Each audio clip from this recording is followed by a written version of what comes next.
ನಮಸ್ಕಾರ. ಇದೀಗ ತಾನೇ ಬಂದ ಮುಖ್ಯವಾದ ಮಾಹಿತಿಗಳು. ಮುಖ್ಯಮಂತ್ರಿ ಡಿ.ಕೆ. ಶಿವಕುಮಾರ್ ಅವರ ಸಭೆಯಲ್ಲಿ ಗೃಹಲಕ್ಷ್ಮಿ ಮತ್ತು ಗೃಹಜ್ಯೋತಿ ಯೋಜನೆ ಫಲಾನುಭವಿಗಳಿಗೆ ಶಾಕ್ ಕೊಟ್ಟ ಡಿ.ಕೆ. ಶಿವಕುಮಾರ್ ಅವರು ಅನರ್ಹ ಫಲಾನುಭವಿಗಳಿಗೆ ಬಿಗ್ ಶಾಕ್. ಗ್ಯಾರಂಟಿಗಳ ಮಾಹಿತಿ ಕಲೆ ಹಾಕಲು ಸಿಎಂ ಡಿ.ಕೆ. ಶಿವಕುಮಾರ್ ಅವರ ಸೂಚನೆ. ಎಲ್ಲ ಸುದ್ದಿಗಳನ್ನು ನೋಡೋಣ. ಚಿನ್ನದ ಬೆಲೆಯಲ್ಲಿ ಮಹಾ ಕುಸಿತ. ಒಂದೇ ದಿನ 3,000 ರೂಪಾಯಿ ಇಳಿಕೆಯಾಗಿದೆ. ನೀವು ಕೂಡ ಚಿನ್ನ ಅಥವಾ ಬೆಳ್ಳಿ ಖರೀದಿ ಮಾಡಲು ಯೋಚಿಸುತ್ತಿದ್ರೆ ಈ ಮಾಹಿತಿ ಸ್ವಲ್ಪನೂ ಸ್ಕಿಪ್ ಮಾಡಬೇಡಿ. ಮತ್ತೊಂದೆಡೆಯಲ್ಲಿ ಬೆಂಗಳೂರು ಅಭಿವೃದ್ಧಿ ಖಾತೆ ಸಿಗಲಿಲ್ಲ ಎಂದು ರಾಜೀನಾಮೆ ಕೊಟ್ಟಂತ ರಾಮಲಿಂಗಾರೆಡ್ಡಿ ಅವರು ತಮ್ಮ ರಾಜೀನಾಮೆ ವಾಪಸ್ ಪಡೆದುಕೊಂಡಿದ್ದಾರೆ. ಹೈಕಮಾಂಡ್ ನಿಂದ ಮತ್ತೊಂದು ಹೊಸ ಆಫರ್ ಕೊಡಲಾಗಿದೆ. ಮಾಧ್ಯಮಗಳ ಮುಂದೆ ರಾಮಲಿಂಗಾರೆಡ್ಡಿ ಅವರ ಹೇಳಿಕೆ. ಡಿ.ಕೆ. ಶಿವಕುಮಾರ್ ಅವರ ಅದೊಂದು ಮಾತು ನನ್ನ ನಿರ್ಧಾರ ಬದಲಿಸಿತು ಎಂದಿದ್ದಾರೆ. ಏನದು ಮಾತು? ಎಲ್ಲ ಸುದ್ದಿ ನೋಡೋಣ. ಮತ್ತೊಂದೆಡೆಯಲ್ಲಿ ಹಣಕಾಸು ಸಚಿವ ನಿರ್ಮಲಾ ಸೀತಾರಾಮನ್ ಅವರಿಗೆ ಶಾಕ್ ಕೊಟ್ಟ ಪ್ರಧಾನಿ ಮೋದಿ ಅವರು.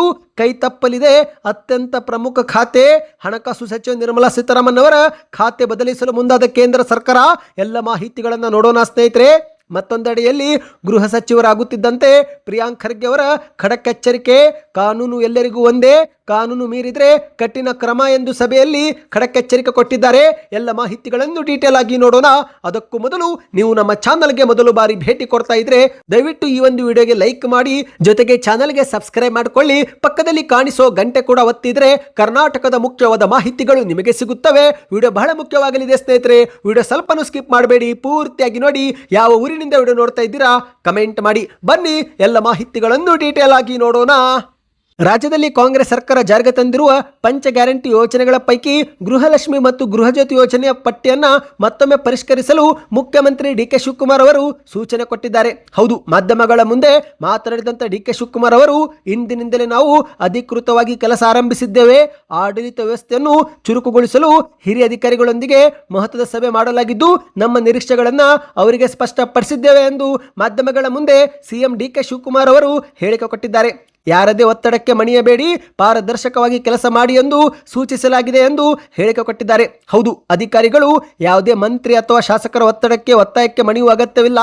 ಆತ್ಮಸಾಕ್ಷಿಗೆ ಅನುಗುಣವಾಗಿ ನಿಯಮಾನುಸಾರ ಒಳಪಟ್ಟು ಪಾರದರ್ಶಕವಾಗಿ ಕೆಲಸ ಮಾಡಲು ಮುಕ್ತ ಅವಕಾಶ ನೀಡಿದ್ದೇವೆ. ಇಂದು ಇತಿಹಾಸವನ್ನು ತಿದ್ದಲು ಅಥವಾ ಬರೆಯಲು ಸಾಧ್ಯವಿಲ್ಲ, ಆದರೆ ಹೊಸ ಇತಿಹಾಸ ಸೃಷ್ಟಿಸಲು ನಾವೆಲ್ಲರೂ ಪ್ರಯತ್ನ ಪಡಬೇಕು. ಹಾಗಾಗಿ ಜನರ ಸಮಸ್ಯೆಗೆ ಪರಿಹಾರ ಸ್ಪಂದಿಸಲು ಪ್ರತಿಯೊಬ್ಬರು ಕೆಲಸ ಮಾಡಬೇಕು ಎಂದು ಅಧಿಕಾರಿಗಳಿಗೆ ಸೂಚನೆ ಕೊಟ್ಟಿದ್ದೇವೆ ಎಂದು ಡಿ.ಕೆ. ಶಿವಕುಮಾರ್ ಅವರು ಹೇಳಿಕೆ ಕೊಟ್ಟಿದ್ದಾರೆ. ಅಂದ ಹಾಗೆ ಸ್ನೇಹಿತರೆ, ಇದೀಗ ಗೃಹಲಕ್ಷ್ಮಿ ಮತ್ತು ಗೃಹಜ್ಯೋತಿ ಯೋಜನೆ ಪಟ್ಟಿಯನ್ನ ಪರಿಷ್ಕರಣೆ ಮಾಡುವುದಾಗಿ ಡಿ.ಕೆ. ಶಿವಕುಮಾರ್ ಅವರು ಹೇಳಿಕೆ ಕೊಟ್ಟಿದ್ದಾರೆ. ಫಲಾನುಭವಿಗಳ ಫೋನ್ ನಂಬರ್ ಸೇರಿದಂತೆ ಇತರ ಮಾಹಿತಿ ಪರಿಷ್ಕರಣೆ ಮಾಡುತ್ತೇವೆ. ಅರ್ಹರಿಗೆ ಮಾತ್ರ ಯೋಜನೆ ತಲುಪುವ ನಿಟ್ಟಿನಲ್ಲಿ ಮತ್ತೊಮ್ಮೆ ಮರುಪರಿಶೀಲನೆ ಅಗತ್ಯವಿದೆ ಎಂದು ಡಿ.ಕೆ. ಶಿವಕುಮಾರ್ ಅವರು ಸ್ಪಷ್ಟನೆ ಕೊಟ್ಟಿದ್ದಾರೆ. ಹೌದು, ಇಂದು ಸರ್ಕಾರ ಜಾರಿಗೆ ತಂದಿರುವ ಗೃಹಲಕ್ಷ್ಮಿ ಮತ್ತು ಗೃಹಜ್ಯೋತಿ ಯೋಜನೆ ಲಾಭವನ್ನು ಕೋಟ್ಯಾಂತರ ಜನರು ಪಡೆದುಕೊಳ್ಳುತ್ತಿದ್ದಾರೆ. ಆದರೆ ಇದರಲ್ಲಿ ಅರ್ಹರು ಯಾರು ಮತ್ತು ಅನರ್ಹರು ಯಾರು ಎಂಬುದು ಸರ್ಕಾರಕ್ಕೆ ಗೊತ್ತಿಲ್ಲ. ಹಾಗಾಗಿ ನಿಖರವಾದ ಮಾಹಿತಿ ಕಲೆ ಹಾಕಲು ರಾಜ್ಯ ಸರ್ಕಾರ ಮುಂದಾಗಿದೆ. ಸ್ವತಃ ಮುಖ್ಯಮಂತ್ರಿ ಡಿ.ಕೆ. ಶಿವಕುಮಾರ್ ಅವರು ಅಧಿಕಾರಿಗಳಿಗೆ ಖಡಕ್ ಸೂಚನೆ ಕೊಟ್ಟಿದ್ದಾರೆ. ಗ್ಯಾರಂಟಿ ಯೋಜನೆಗಳ ಸೌಲಭ್ಯಗಳು ದುರ್ಬಳಕೆ ಆಗುತ್ತಿವೆ. ಹಾಗಾಗಿ ಫಲಾನುಭವಿಗಳ ಮಾಹಿತಿ ಮತ್ತೊಮ್ಮೆ ಸಂಗ್ರಹಿಸಿ ಎಂದು ಅಧಿಕಾರಿಗಳಿಗೆ ಸೂಚನೆ ಕೊಟ್ಟಿದ್ದಾರೆ ಸ್ನೇಹಿತರೆ. ಯಾಕಂದ್ರೆ ಸ್ನೇಹಿತರೆ, ಫಲಾನುಭವಿಗಳ ಪಟ್ಟಿಯಲ್ಲಿ ಮೊಬೈಲ್ ಸಂಖ್ಯೆ ಮತ್ತು ವಿವರದಲ್ಲಿ ತುಂಬಾ ವ್ಯತ್ಯಾಸ ಕಂಡು ಬರುತ್ತಿವೆ. ಮುಖ್ಯವಾಗಿ ಗೃಹಜ್ಯೋತಿ ಯೋಜನೆ ಲಾಭ ತುಂಬಾನೇ ದುರ್ಬಳಕೆ ಆಗ್ತಾ ಇದೆ. 200 ಯೂನಿಟ್ ಉಚಿತವಾಗಿ ವಿದ್ಯುತ್ ಪಡೆದು ವಾಣಿಜ್ಯ ಉದ್ದೇಶಕ್ಕೆ ಬಳಸಲಾಗ್ತಾ ಇದೆ. ಹಾಗಾಗಿ ಯಾರಿಗೆಲ್ಲ ಯೋಜನೆ ಲಾಭ ಸಿಗ್ತಾ ಇದೆ ಎಂಬ ಮಾಹಿತಿ ನಮ್ಮ ಬಳಿ ಇರಬೇಕಲ್ಲವೇ ಎಂದು ಡಿ.ಕೆ. ಶಿವಕುಮಾರ್ ಅವರು ಹೇಳಿಕೆ ಕೊಟ್ಟಿದ್ದಾರೆ. ಒಬ್ಬರ ಹೆಸರಲ್ಲೇ 5-6 ಮೀಟರ್ಗಳಿವೆ. ಹಾಗಾಗಿ ಇದೇ ಕಾರಣಕ್ಕೆ ಮತ್ತೊಮ್ಮೆ ಮಾಹಿತಿ ಪರಿಶೀಲಿಸಲು ಸೂಚನೆ ನೀಡಲಾಗಿದೆ ಎಂದು ಡಿ.ಕೆ. ಶಿವಕುಮಾರ್ ಅವರು ಹೇಳಿದ್ದಾರೆ. ಬನ್ನಿ ಸ್ನೇಹಿತರೆ, ಮತ್ತೊಂದು ಮಾಹಿತಿಗೆ ಹೋಗೋಣ. ಏಕಾಏಕಿ ಬಂಗಾರದಲ್ಲಿ ದೊಡ್ಡ ಕುಸಿತವಾಗಿದೆ.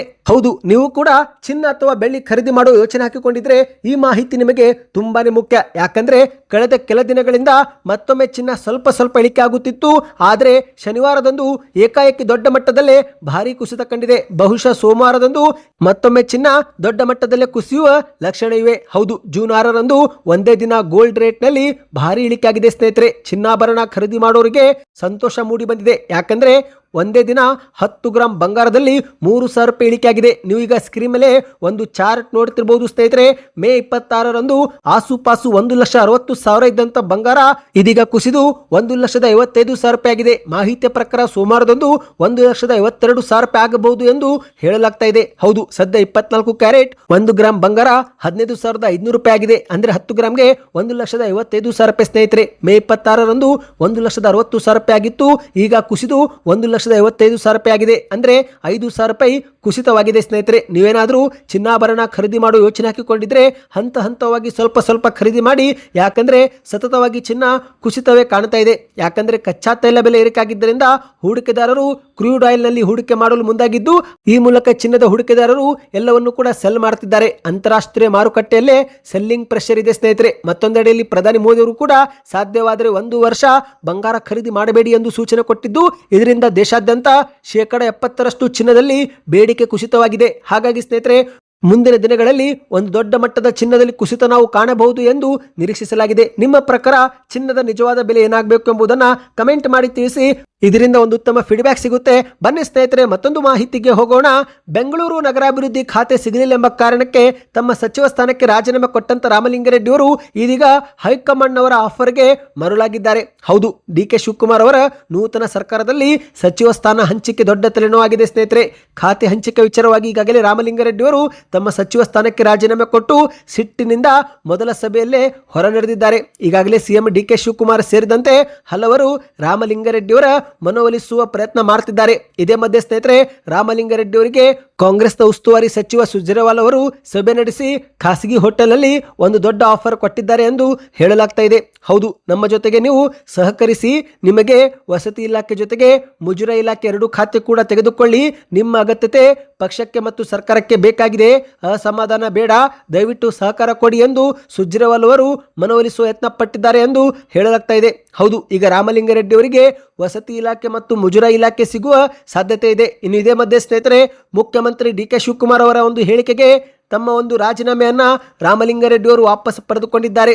ಹೌದು, ನಗರಾಭಿವೃದ್ಧಿ ಖಾತೆ ಸಿಕ್ಕಿಲ್ಲ ಎಂಬ ಕಾರಣಕ್ಕೆ ಅಸಮಾಧಾನಗೊಂಡು ತಮ್ಮ ಸಚಿವ ಸ್ಥಾನಕ್ಕೆ ರಾಜೀನಾಮೆ ನೀಡಿದಂತ ರಾಮಲಿಂಗಾರೆಡ್ಡಿ ಅವರು ಈಗ ಡಿ.ಕೆ. ಶಿವಕುಮಾರ್ ಅವರ ಅದೊಂದು ಮಾತಿಗೆ ತಮ್ಮ ರಾಜೀನಾಮೆಯನ್ನೇ ಹಿಂಪಡೆದಿದ್ದಾರೆ. ಹೌದು, ಮುಖ್ಯಮಂತ್ರಿ ಡಿ.ಕೆ. ಶಿವಕುಮಾರ್ ಅವರೊಂದಿಗೆ ಸುದೀರ್ಘ ಚರ್ಚೆ ಹಾಗೂ ಕಾಂಗ್ರೆಸ್ನ ಉಸ್ತುವಾರಿ ರಣದೀಪ್ ಸುರ್ಜೇವಾಲಾ ಅವರೊಂದಿಗೆ ನಡೆದಂತ ಮಾತುಕತೆ ಬಳಿಕ ರಾಮಲಿಂಗಾರೆಡ್ಡಿ ಅವರು ತಮ್ಮ ರಾಜೀನಾಮೆ ವಾಪಸ್ ಪಡೆದುಕೊಂಡಿದ್ದಾರೆ.